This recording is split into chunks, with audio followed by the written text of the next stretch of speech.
Agaхан Барман 12 жылдан бeri хоккей спорту менен машыгат. Ал Нарын Шумкарлары командасынын оюнчусу, Нарын районундагы номер 2 орто мектептин 7 класстын окуучусу. Хоккей 2 жылдан бери ойноп келем.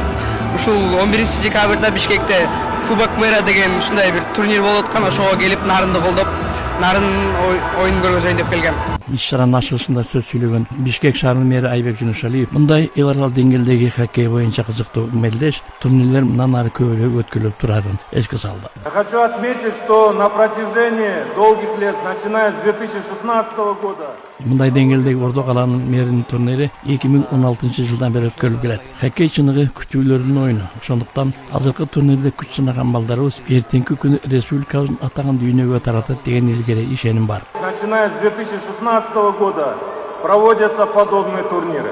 Dedi Бишкек шаарынын мэри Айбек Жунушалиев. Борбор шаар башчысы турнирге катышкан жалпы спортчуларга жаңы ийгиликтерди каалап өттү. Андан соң Нарын Хокс командасынын оюнчусу Мирадил Мелсов менен Рига командасынын оюнчусу Эрнест Шипулис символикалык түрдө биринчи шайбаны ыргытышты. Турнирдин алгачкы земине ошондой өлкөнүн хоккей федерациясынын президенти Анвар Омурканов жана федерациянын өкүлдөрү катышты. Турнирде Кыргызстан намысын коргогон хоккей командасынын арасында байгелүү орунду камсыз кылган команда чыгарына ишеним бар дейт машыктыруучу Уран Тургунбеков.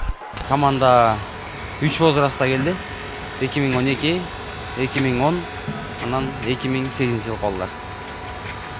Буюрса бул мелдеш международный турнир болуп, Бишкек шаарынын мэринин кубогу.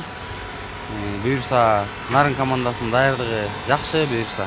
Мелдеште күч сынаган Казакстан, Өзбекстан, Россия, Латвия жана Кыргызстан командаларынын ортосунда таймаш куш мүнөздө өтүүдө. Турнирдин уюштуруучусу Бишкек шаарынын мэриясынын диний тарбия жана спорт башкармалыгы жана хоккей федерациясы. Эл аралык спорттук иш-чара өлкөдө хоккейди өнүктүрүү жана жайылтуу, спортчулардын достук спорттук мамилелерин кеңейтүү жана чыңдоо, сергек жашоо образын жайылтуу жана өсүп келе жаткан буунун ден соолугун чыңдоо максатын көздөйт. Кадыр Калилов, Биринчи радио.